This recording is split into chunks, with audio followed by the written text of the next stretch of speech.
الحمدللہ وکفا وسلام علی حبیبہ المصطفیٰ اما بعد قال اللہ تبارک وتعالی فی القرآن المجید والفرقان الحمید کما ورد فی سورۃ البقرہ اعوذ باللہ من السمیع العلیم من الشیطان الرجیم بسم اللہ الرحمن الرحیم ولا تقولوا لمن يقتل في سبيل الله اموات بل احیاء ولكن لا تشعرون وقال الله تبارك وتعالى في مقام آخر ولا تحسبن الذين قتلوا في سبيل الله امواتا بل احياء عند ربهم يرزقون وقال سيدنا رسول الله صلى الله عليه وآله وسلم من مات على حب آل محمد مات شهيدا ألا ومن مات على حب آل محمد مات مغفورا ألا ومن مات على حب آل محمد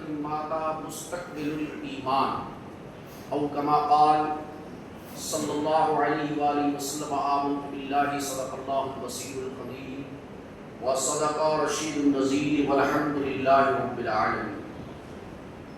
معزز عاشقان رسول، غلامان اولیاء، محبان اہل بیت و رضاداران حسین، السلام علیکم ورحمۃ اللہ وبرکاتہ. سب سے پہلے بارگاہ خیر الانام سرور انس و جان نیر طابہ روشن درخشاں روحی فدا حضور سراپا نور جناب محمد رسول اللہ صلی اللہ علیہ وآلہ وسلم کی مقدس بارگاہ میں درود پاک کا ہدیہ بآواز بلند پیش کرے. اللہم صلی علی سیدنا کریمنا شفیعنا نبینا مولانا محمد کما تحب وترضى بأن تصلي عليه صلاة وسلاما عليك يا سيدي یا سیدی یا سیدی یا حبیبی یا رسول اللہ صلی اللہ علیہ وآلہ وسلم.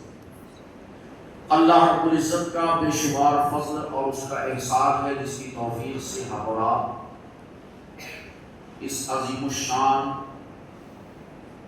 مسجد میں حاضری کی سعادتیں حاصل کیے ہوئے.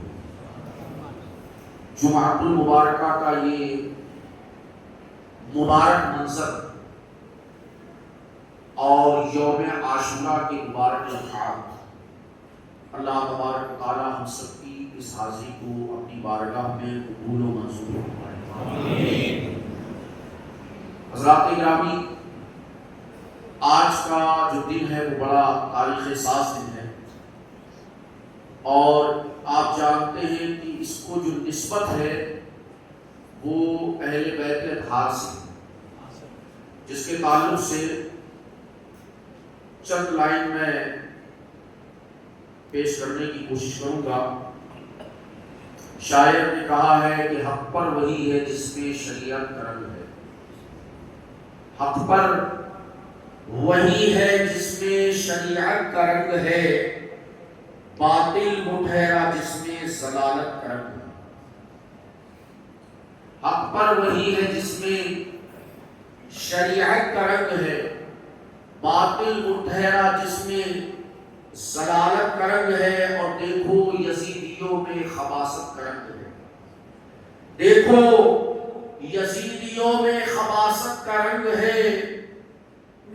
توہین اہل بیت تو عداوت کا رنگ ہے، توہین اہل بیت تو عداوت کا رنگ ہے.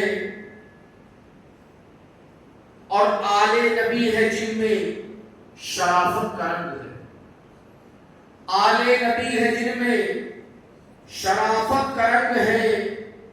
یہ تو یزیدیوں کی حمایت کا رنگ ہے، یہ تو یزیدیوں کی حمایت کا رنگ ہے. اور گزرے ہوئے زمانہ ہوئے پھر بھی آج تک، گزرے ہوئے زمانہ ہوئے 1400 کتنی ہجری شروع ہو گئی بولیے؟ ہاں. اور واقعہ کربلا کو گزرے یہ 60 یا 61، مورخین کا اس میں تھوڑا اختلاف ہے، 60 یا 61 ہجری کا واقعہ ہے. تو شاعر کہتا ہے کہ گزرے ہوئے زمانہ ہوئے پھر بھی آج تک کربل کی سرزمین پہ شہادت کا رنگ ہے. گزرے ہوئے زمانہ ہوئے 2 سال 10 سال 20 سال نہیں ہوئے, گزرے ہوئے زمانہ ہوئے, پھر بھی آج تک کربل کی سرزمین پہ شہادت کا رنگ ہے. سر دے دیا, سر بولو بھائی کی تاریخ میں آپ کی فجر سے تو سو کے آئے ہوا اپنے بھی نیند آ رہی. سونے اور کھانے کے سوا کچھ اور بھی کام ہونا چاہیے. اب کہیں کھانے کا سلسلہ تو موقوف ہو گیا, بھائی روزہ ہے تو یہ کام تو ہو گیا, لیکن اب وہ دوسرا کام ہو رہا ہے. شاعر نے بڑے ہی پیارے انداز میں نقاشی کی ہے, کہتے ہیں سر دے دیا نماز قضا ہونے نہیں دیا. سر دے دیا نماز قضا ہونے نہیں دیا. کیا ہی حسین آپ کی عبادت کریں گے, کیا ہی حسین آپ کی عبادت کریں گے. اور نام و نشان یزید کا دنیا سے مٹ گیا. نام و نشان یزید کا دنیا سے مٹ گیا. باقی حسین تیری امامت کریں گے, باقی حسین تیری امامت کریں ہے. اور نشتر جو سب کے دلوں میں سماتا چلا گیا, نشتر جو سب کے دلوں میں سماتا چلا گیا. شاداب تجھ پہ یہ ان کی عنایت کرم ہے, شاداب تجھ پہ یہ ان کی عنایت کرم ہے. حضرات گرامی, ایک مرتبہ اور نبی اور آل نبی کی بارگاہ میں بلند آواز سے درود پاک پڑھنے. اللہم صلی علی سیدنا شفیعنا نبینا مولانا محمد صلی علیہ صلاۃ و سلام علیک یا سیدی یا حبیبی یا رسول اللہ صلی اللہ علیہ وسلم. آج کے جمعۃ المبارکہ کی ایک تخصیص اور بھی ہے, اسپیشلٹی.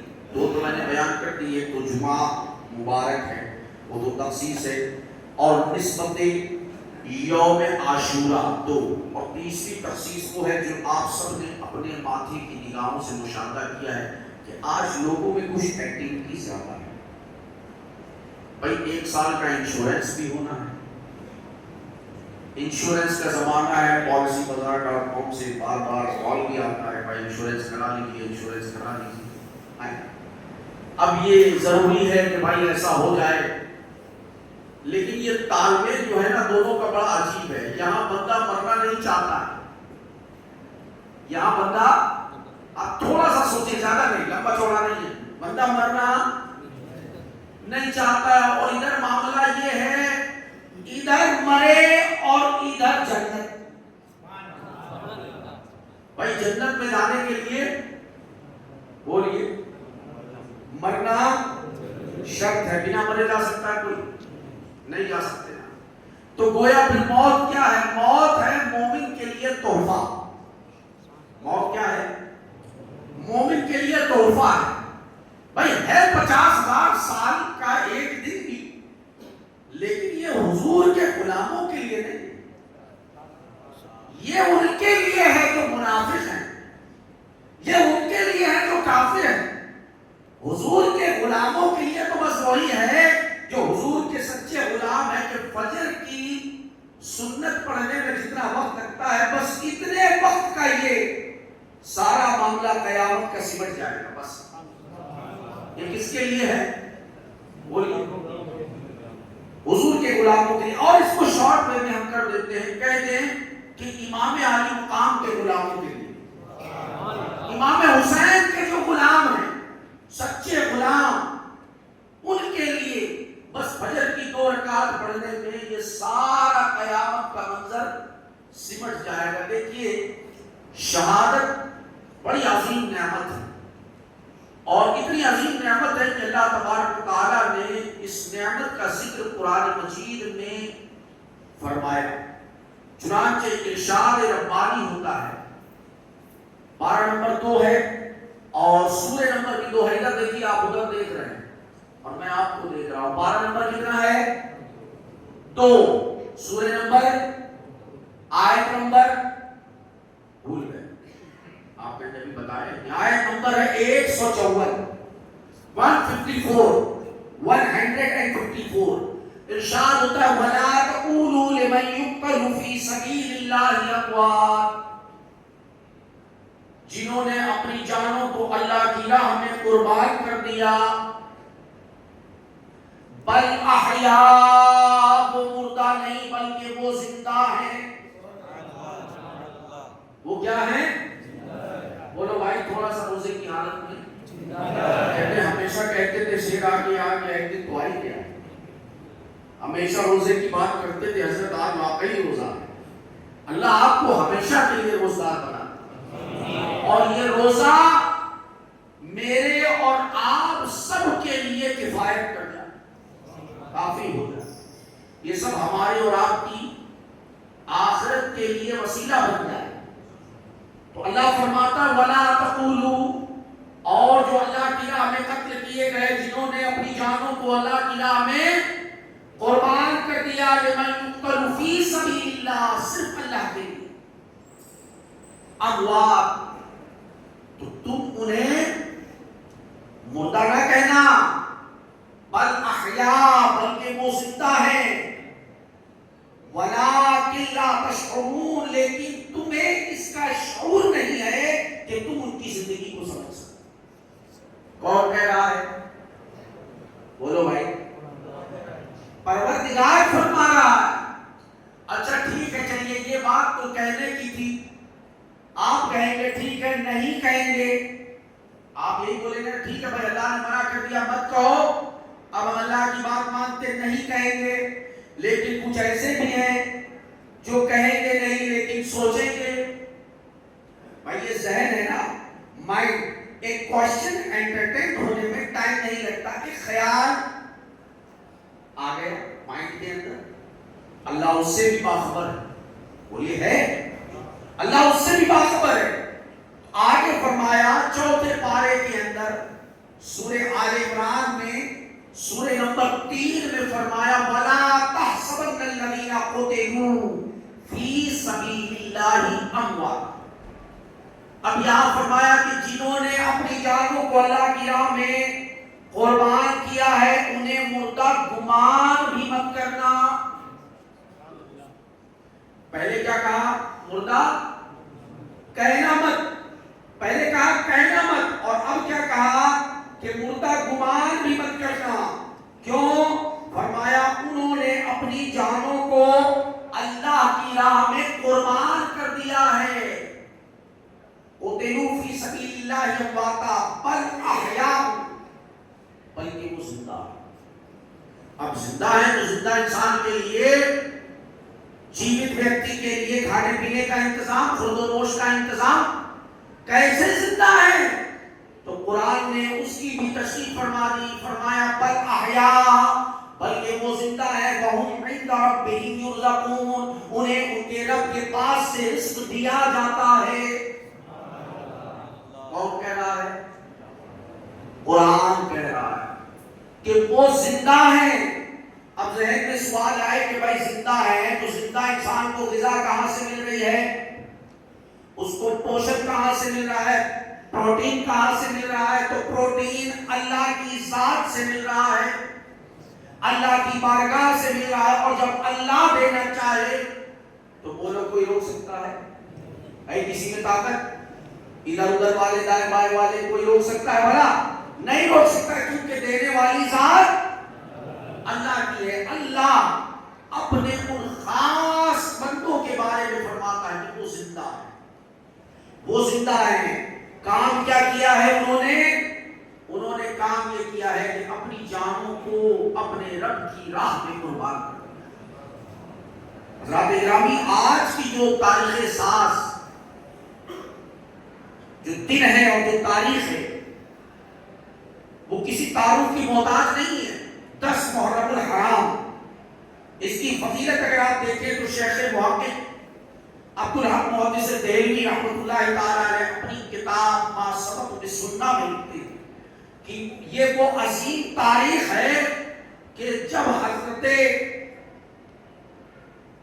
ابن عباس نے اس کو روایت کیا، ان سے روایت ہے اس کے متعلق اللہ کے پیارے نبی علیہ السلام ارشاد فرماتے ہیں، آپ فرماتے ہیں کہ جب میں نے ہجرت کی اور مدینے گیا، مدینے حضور تشریف لے گئے، وہاں دیکھا کہ یہودیوں کا عادت یہ ہے کہ وہ محرم الحرام کی 10 تاریخ کو روزہ رکھتے ہیں، تو ہمارے اور آپ کے آقا جناب محمد رسول اللہ علیہ السلام نے یہودیوں سے پوچھا کہ یہ کیا ہے؟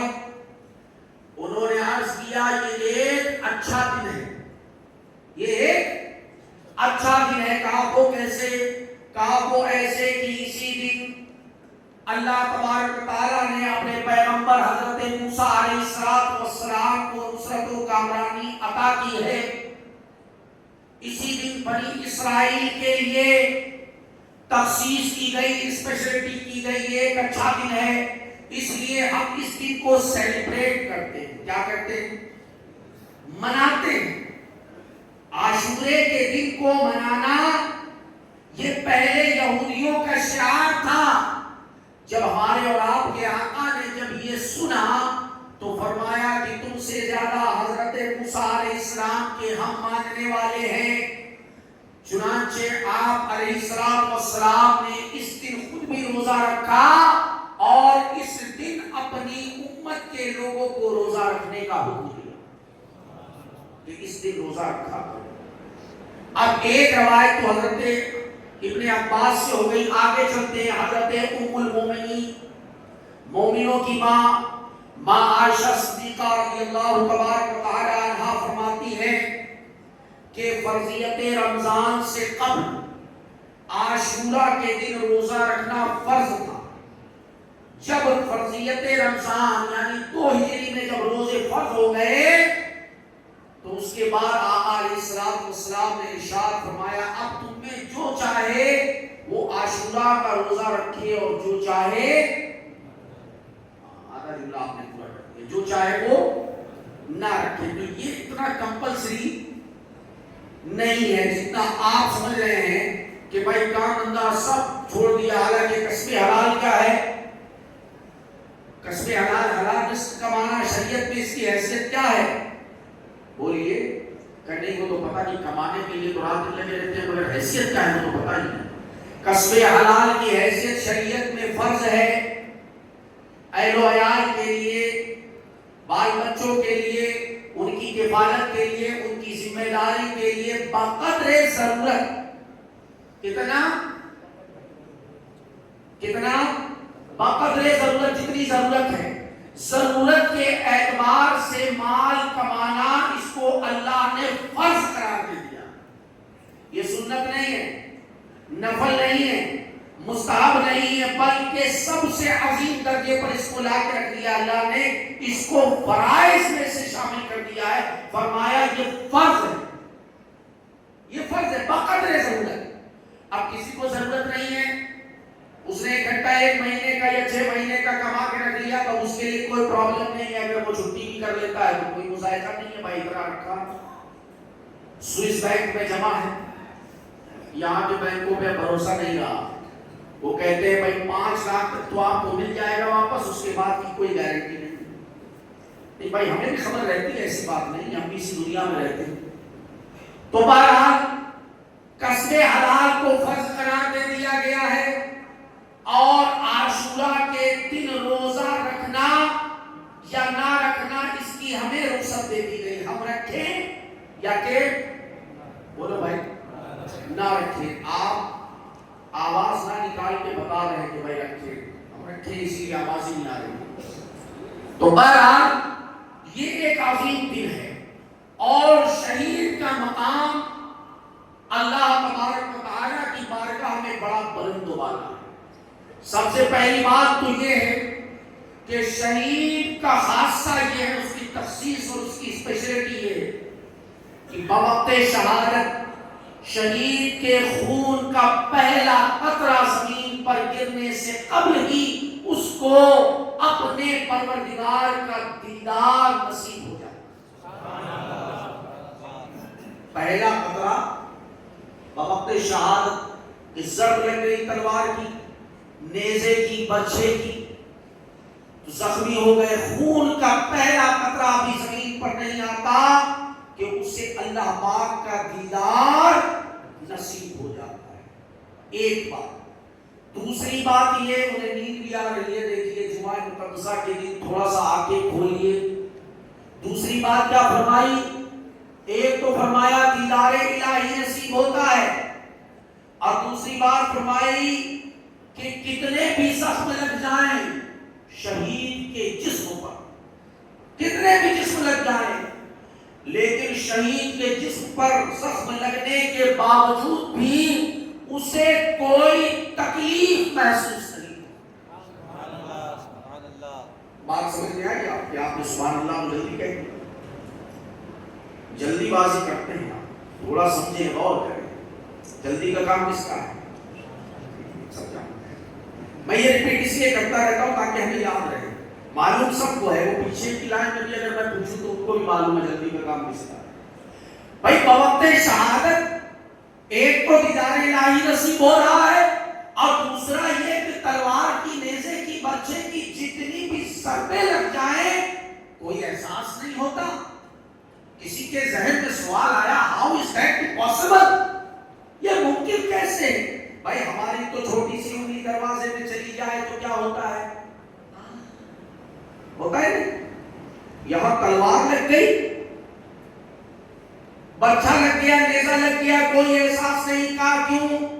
کہا تو پھر سورہ یوسف کو پڑھ لو, سورہ یوسف کو پڑھ لو. مصر کی عورتیں ہیں, مصر کی عورتیں ہیں حضرت یوسف علیہ السلام, جن کے بارے میں آقا, ہمارے اور آپ کے آقا مدینے والے مصطفیٰ جناب محمد رسول اللہ علیہ تحیت و صلاح ارشاد فرماتے ہیں, میرے بھائی یوسف کو میرے حسن کا نصف ملا.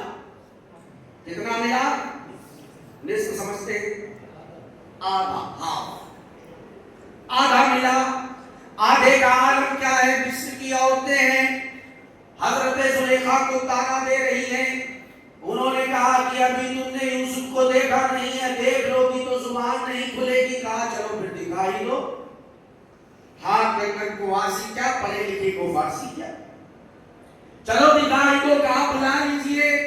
حضرت یوسف علیہ السلام اللہ کے پیغمبر ہیں, تشریف لاتے ہیں. مصر کی عورتیں, واقعہ بارہا آپ نے سنا بھی ہوگا. بتانا مقصد یہ ہے کہ آپ دیکھیں, ایک طرف حضرت یوسف ہے اور ایک طرف حضرت یوسف کے بھی آقا ہیں, جن کے صدقے میں حضرت یوسف علیہ السلام کو نبوت کا تاج ملا. وہ ہمارے اور آپ کے آقا جناب محمد رسول اللہ صلی اللہ علیہ وآلہ وسلم کی ذات مبارکہ ہے. کہاں بلا لیجیے. حضرت یوسف علیہ السلام تشریف لے آئے. مصر کی عورتیں ہاتھ میں سیب لیے ہیں, سفرجل لیے ہیں, ایپل لیے ہیں. کہا کاٹو. سیب تو ہاتھ سے گر گیا اور انگلیاں کٹ گئی. وہ ابھی تو تانا دے رہی تھی, لیکن اب جب دیکھا تو کہا نہیں, وَقَطَّعْنَا أَيْدِيَهُنَّ إِنْ هَذَا إِلَّا بَشَرٌ مَلَكٌ كَرِيمٌ, یہ کوئی بشر معلوم نہیں ہوتے. کہا پھر؟ کہا یہ تو کوئی معزز فرشتہ معلوم ہوتے. بھائی فرشتے بھی معصوم ہیں, انبیاء بھی معصوم ہیں, دونوں معصوم عن الخطا ہے. کہا ہم نے تو ایسا حسین و جمیل آج تک دیکھا ہی نہیں.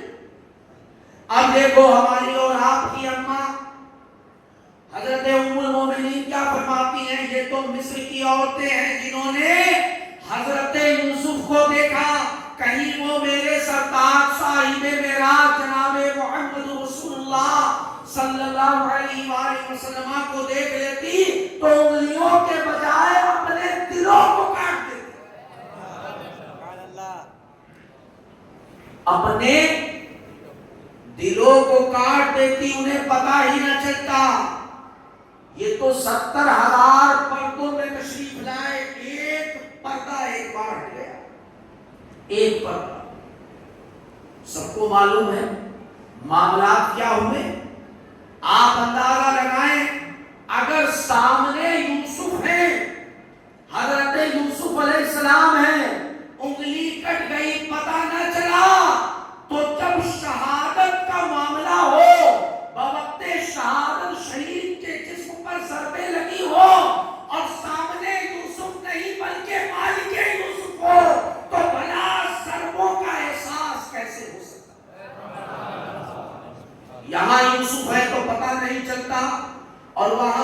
بچے یوسف ہیں، اللہ کا دیدار نصیب ہو رہا ہے شہید کو، تو کیسے احساس ہوگا؟ پتا چلا یہی وجہ ہے کہ شہید کو بوقت شہادت کتنی بھی چوٹیں لگ جائیں، کتنی بھی تکلیف ہو جائے، کتنی بھی ضربیں لگ جائیں، تکلیف کا احساس نہیں ہوتا۔ تکلیف تو ہمارے لیے ہے، یہ ہمارے جملوں میں ہے، یہ ہمارے لب و لہجے میں ہے، لیکن شہید کے لیے کوئی تکلیف نہیں، کیونکہ وہ دیدار الہی سے اپنی آنکھوں کو ٹھنڈا کر رہا ہوگا۔ آپ اندازہ لگائیں، یہ شہید کا مقام ہے کہ وہ دیدار الہی سے اپنے آپ کو مشرف کرتا ہے۔ اور آپ اندازہ لگائیں کہ یہ وہ مقدس تاریخ 10 محرم الحرام کی، جس میں ایک طرف تو معاملہ یہ ہے کہ امام عالی مقام امام حسین رضی اللہ تبارک و تعالیٰ عنہ اپنے بھانجوں، بھتیجوں، بیٹوں کے ساتھ میدان کربلا میں اپنے ہاتھ سے ایک ایک کو تیار کر کے میدان کارزار میں بھیج رہے ہیں، اور ادھر حضرت ابراہیم اپنے لخت جگر حضرت اسماعیل کو ذبح کرنے کے ارادے سے لیے جا رہے ہیں۔ اور آپ دیکھیں ایک مہینہ جاتا ہے تو دوسرا مہینہ آتا ہے، دونوں جڑے ہیں، متصل ہیں، وہ لیے جا رہے ہیں، وہ بھی عظیم قربانی۔ تاریخ 10 مہینہ آخر، یہاں بھی ہے تاریخ 10 مہینہ اول۔ آپ دیکھیں اسلام کی ابتدا بھی قربانی سے ہو رہی ہے اور اسلام کی انتہا بھی قربانی ہو رہی ہے۔ ابتدا بھی قربانی اور انتہا بھی قربانی۔ کیا مطلب؟ کہ قربانی وہ عظیم نعمت ہے جو اللہ اپنے خاص بندوں کو عطا کرتا ہے، اپنے خاص بندوں کو دیتا ہے۔ اور امام عالی مقام رضی اللہ تبارک و تعالیٰ عنہ، اللہ اکبر، کیا کہنا۔ آپ دیکھیں سامنے جوان بیٹے علی اکبر کا لاشا پڑا ہے، اور ننھے علی اصغر کو ظلم کا تیر چھیدتا ہوا امام علی مقام کے بازو سے نکل جاتا ہے۔ امام علی مقام امام حسین رضی اللہ تبارک و تعالیٰ عنہ گرتے ہوئے خون کو چلو میں لیتے ہیں اور آسمان کی طرف پھینک کر عرض کرتے ہیں، مولا ایک علی اصغر تو کیا ہے، اگر 1000 علی اصغر بھی ہو تو ایک ایک کر کے سب کو تیری راہ میں قربان کر دوں۔ اگر 1000 علی اصغر بھی ہو۔ اسی بات کو ڈاکٹر اقبال کہتے ہیں کہ جفا جو عشق میں ہوئی تو وہ جفا ہی نہیں، جفا جو عشق میں ہوئی تو وہ جفا ہی نہیں، اور ستم نہ ہو محبت میں تو کچھ مزہ ہی نہیں، ستم نہ ہو محبت میں تو کچھ مزہ ہی نہیں۔ حضرات گرامی، امام عالی مقام امام حسین رضی اللہ تبارک و تعالیٰ عنہ کی قربانی کو رہتی دنیا تک فراموش نہیں کیا جا سکتا۔